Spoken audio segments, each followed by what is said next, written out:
जय श्री राधे कृष्णा। देव प्रबोधिनी एकादशी व्रत कथा मातम में कार्तिक शुक्ल पक्ष की एकादशी श्री वर्मा जी बोले कि हे मुनि श्रेष्ठ, अब आप पापों को नष्ट करने वाली तथा पुण्य और मुक्ति को देने वाली प्रबोधिनी एकादशी का मातम सुनिए। भागीरथी गंगा मनुष्य को तब ही तक फल देती है जब तक कि कार्तिक मास की देव प्रबोधिनी एकादशी नहीं आती। तीर्थ, नदी, समुद्र आदि भी तभी तक फल देते हैं जब तक देव प्रबोधिनी एकादशी नहीं आती। कार्तिक शुक्ल पक्ष की देव प्रबोधिनी एकादशी के व्रत का फल 1 सहस्त्र अश्वमेध तथा 100 राज सूर्य यज्ञ बराबर होता है।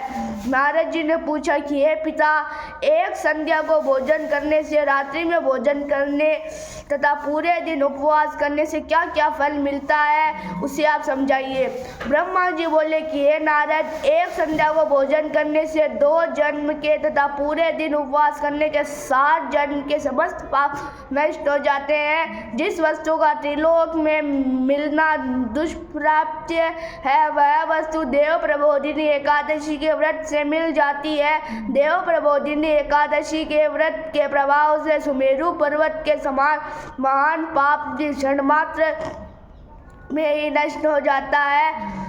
अनेकों पूर्व जन्म में किए बुरे कर्मों को देव प्रबोधिनी एकादशी का व्रत क्षण भर में नष्ट कर देता है। जो मनुष्य अपने स्वभावानुसार इस प्रबोधिनी एकादशी का विधि पूर्वक व्रत करते हैं, उन्हें पूर्ण फल प्राप्त होता है। हे मुनीश्वर, जो मनुष्य श्रद्धा पूर्वक थोड़ा भी पुण्य करते हैं, वह उसका पुण्य पर्वत के समान अटल हो जाता है। जो अपने हृदय के अंदर ऐसा ध्यान करते हैं कि देव प्रबोधिनी एकादशी का व्रत करूंगा, उसके 100 जन्म के पाप नष्ट हो जाते हैं। जो मनुष्य देव प्रबोधिनी एकादशी को रात्रि में जागरण करते हैं, उनकी बीती हुई तथा आने वाली 10 पीढ़ियां विष्णु लोक में जाकर वास करती है और नरक में अनेकों दुखों को भोगते हुए पितृ विष्णु लोक में जाकर सुख भोगते हैं।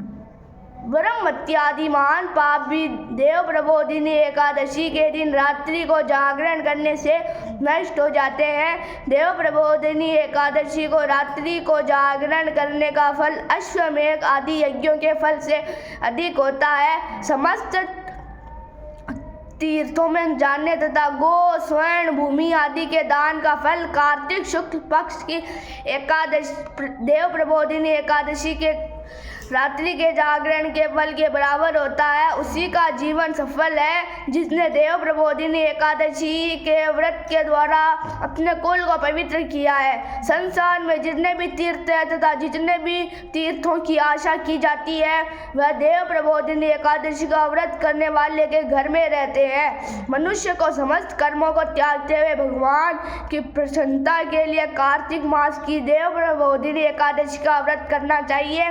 जो मनुष्य इस एकादशी के व्रत को करता है, वह धनवान, योगी, तपस्वी तथा इंद्रियों को जीतने वाला होता है, क्योंकि वह एकादशी भगवान विष्णु की अत्यंत प्रिय है। इसके व्रत के प्रभाव से मनुष्य पुनः जन्म नहीं लेता है। इस व्रत के प्रभाव से कामिक, वाचिक और मानसिक तीनों प्रकार के पाप नष्ट हो जाते हैं। इस एकादशी के दिन जो मनुष्य भगवान की प्राप्ति के लिए दान, तप, होम, यज्ञ आदि करते हैं, उन्हें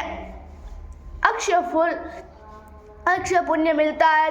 देव प्रबोधिनी एकादशी के दिन भगवान की पूजा करने से बाल, यौवन और वृद्धावस्था के समस्त पाप नष्ट हो जाते हैं। इस एकादशी की रात्रि को जागरण करने का फल सूर्य ग्रहण के समय स्नान करने के फल से सहस्त्र गुना अधिक होता है।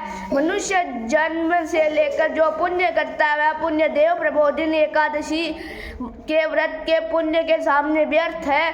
जो मनुष्य देव प्रबोधिनी एकादशी का व्रत नहीं करते हैं, उनके समस्त पुण्य व्यर्थ हो जाते हैं। इसलिए हे नारद, तुमको भी विधि पूर्वक विष्णु भगवान की पूजा करनी चाहिए। जो मनुष्य कार्तिक मास में धर्मपरायण होकर अन्य व्यक्तियों का अन्न नहीं खाते, उन्हें चंद्रायण व्रत का फल मिलता है।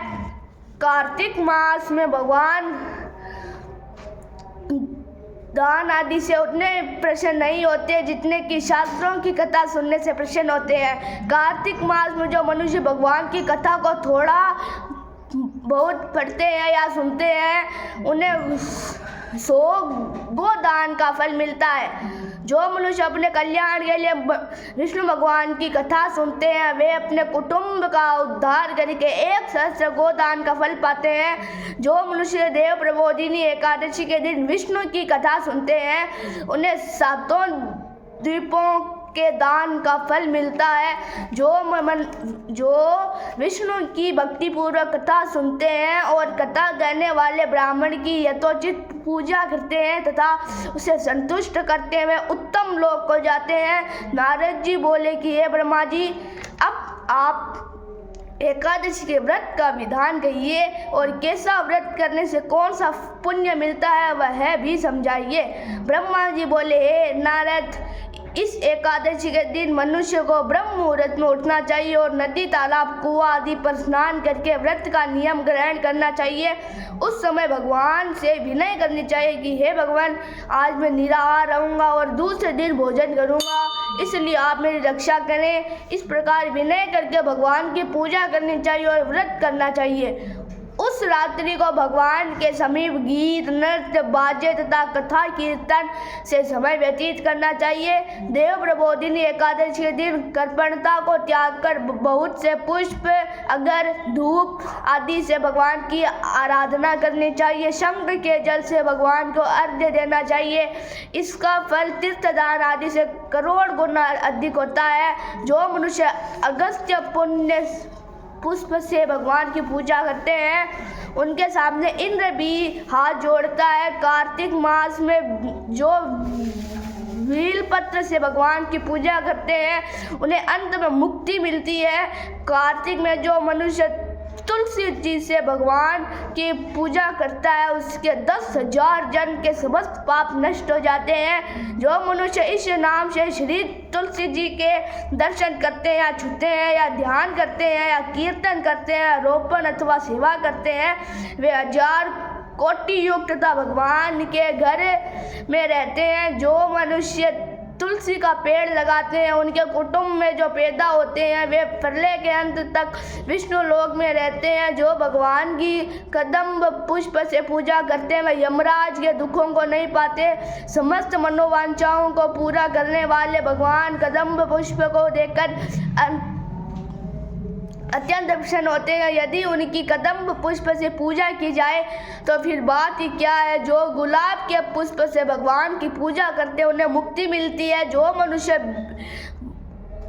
बकुल और अशोक के फूलों से भगवान की पूजा करते हैं, वे अंत काल तक शोक से रहित हो जाते हैं। जो मनुष्य विष्णु भगवान की सफ़ेद और लाल कनेर के फूल से पूजा करते हैं, उन पर भगवान अत्यंत प्रसन्न होते हैं। जो मनुष्य विष्णु भगवान की दुर्वा से पूजा करते हैं, वे पूजा के फल से 100 गुना फल अधिक पाते हैं। जो भगवान की शमी पत्र से पूजा करते हैं, भयानक यमराज के मार्ग को सरलता से पार कर जाते हैं। जो मनुष्य चंपक पुष्प से भगवान विष्णु की पूजा करते हैं, वे आवागमन के चक्र से छूट जाते हैं। जो मनुष्य स्वर्ण का बना हुआ केतकी पुष्प भगवान पर चढ़ाते हैं, उन्हें करोड़ों जन्म के पाप नष्ट हो जाते हैं। जो पीले और रक्त वर्ण कमल के सुगंधित फूलों से भगवान की पूजा करते हैं, उन्हें श्वेत दीप में स्थान मिलता है। इस कारण